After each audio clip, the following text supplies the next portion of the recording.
नमस्कार प्यारे बच्चों, सिंपल हिंदी शिक्षा में आपका स्वागत है। आज हम करेंगे स्वरों का वर्गीकरण। तो स्वरों का वर्गीकरण कितने प्रकार का है? 4 प्रकार का। नंबर 1 पे है उच्चारण के आधार पर स्वरों का वर्गीकरण। नंबर 2 है हमारा जीभ के आधार पर स्वरों का वर्गीकरण। नंबर 3 है ओष्ठ के आधार पर स्वरों का वर्गीकरण। और नंबर 4 है मुख द्वार खुलने के आधार पर स्वरों का वर्गीकरण। तो सबसे पहले हम पढ़ेंगे उच्चारण के आधार पर स्वरों का वर्गीकरण। तो उच्चारण के आधार पर स्वरों का वर्गीकरण बच्चों 3 प्रकार का है। पहला है ह्रस्व स्वर, दूसरा है दीर्घ स्वर, तीसरा है प्लोत स्वर। तो ह्रस्व स्वर क्या होते हैं? जिनका उच्चारण करने में एक मात्रा का समय लगता है, उसे हम ह्रस्व स्वर कहते हैं। इसमें जो है छोटा अ, छोटी ई, छोटा उ और री आते हैं। जैसे हम बोलेंगे तो अ, ई, उ और री। ठीक है। दीर्घ स्वर जिसमें उच्चारण करते समय ह्रस्व स्वर से दुगना समय लगता है, दुगनी मात्रा का समय लगता है, उसे हम दीर्घ स्वर कहते हैं। जैसे आ, ई, उ, ए, ऐ, ओ, औ। ठीक है। इनमें एक मात्रा का समय लग रहा था और दीर्घ स्वर में ह्रस्व स्वर से दुगनी मात्रा का समय लगता है। और नंबर 3 पर है हमारा प्लोत स्वर। प्लोत स्वर में जो है ह्रस्व स्वर से उच्चारण करते समय जो है ह्रस्व स्वर से तिगुनी मात्रा का समय लगता है और इसका उच्चारण ओम, राम अक्सर पुकारने के लिए ही किया जाता है। अब नंबर 2 पे है हमारा बच्चों जीभ के आधार पर स्वरों का वर्गीकरण। तो जीभ के आधार पर स्वरों का वर्गीकरण जो है 3 प्रकार का है। अग्र स्वर, मध्य स्वर और पश्च स्वर। जैसे हमारे जीभ का जो है पूरी जीभ को हमने 3 भागों में डिवाइड कर दिया। पहले भाग को, आगे वाले भाग को हमने अग्र स्वर और मध्य भाग को हमने, बीच वाले भाग को हमने मध्य स्वर बोला और पीछे का जो हमारा हिस्सा है वो पश्च स्वर कहलाता है। तो अग्र स्वर जब हम जीभ के आधार पर वाक्यों स्वरों को उच्चारण करते हैं तो अग्र स्वर में कौन से स्वर बोले जाएंगे? ई, ए, ऐ। ठीक है, ये हमारे जीभ के आगे के हिस्से से बोले जाएंगे। और मध्य स्वर से अ, बोल के देखो बच्चों, अ। तो अ जो है हमारा जीभ के मध्य भाग से उच्चारण होगा इसका। और नंबर 3 पे है हमारा पश्च स्वर। पश्च स्वर यानी पीछे के हिस्से से। बोल के देखिए, आ, उ, ओ, औ। ठीक है, ये किससे हुए हैं? हमारे जीभ के पश्च भाग से इन स्वरों का उच्चारण हुआ है। नंबर 3 पे है हमारा ओष्ठ के आधार पर स्वरों का वर्गीकरण। तो ओष्ठ के आधार पर जो है स्वरों का वर्गीकरण 2 प्रकार का है। पहला है वृत्तमुखी और दूसरा है अवृत्तमुखी।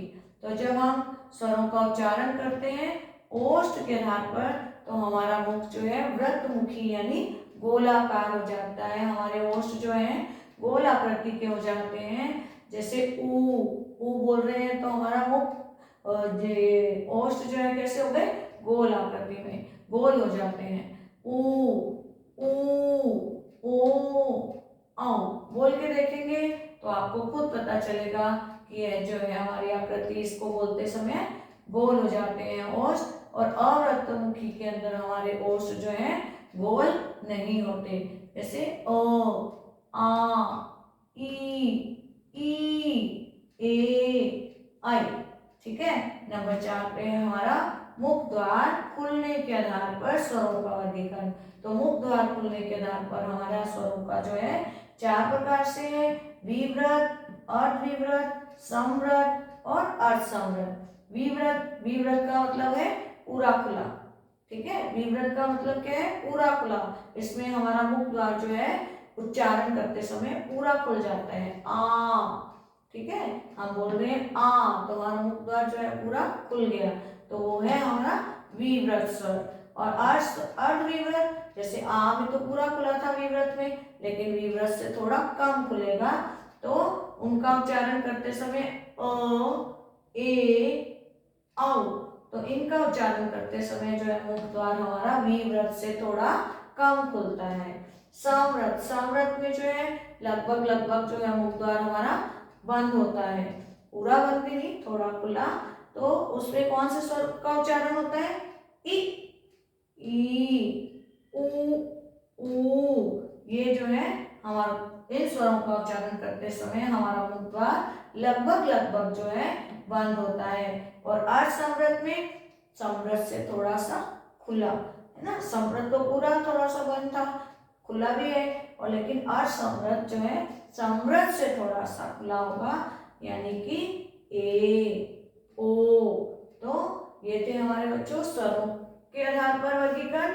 पहला था उच्चारण के आधार पर, ये भी 3 प्रकार के थे, ह्रस्व स्वर, दीर्घ स्वर और प्लुत स्वर। जीभ के आधार पर हमने 3 भागों में बांटा, अग्र स्वर, मध्य स्वर और पश्च स्वर। इसी प्रकार ओष्ठ के आधार पर 2 भागों में हुआ, वृत्त मुखी यानी गोल हो गया ओष्ठ, और अवृत्त मुखी में मुख जो है गोलाकार आकृति में नहीं हुआ। इसमें और नंबर में क्या था? मुख द्वार खुलने के आधार पर विवृत का मतलब था पूरा खुला है ना, अर्ध में थोड़ा खुला, और समृद्ध में लगभग लगभग थोड़ा बंद, और असमृद्ध में समृद्ध से थोड़ा सा खुला। ठीक है, तो ये हमारे स्वरों के वर्गीकरण थे। आशा करती हूँ आपको समझ में आ गए होंगे, और बाकी आप इसको बोलने से प्रैक्टिस करेंगे तो आपको और अच्छे से समझ में आएगी। और वीडियो को बच्चों लाइक और शेयर करना, जो मेरे चैनल पर नए हैं वो लाइक और सब्सक्राइब करना, और अपने दोस्तों के साथ शेयर करना। धन्यवाद।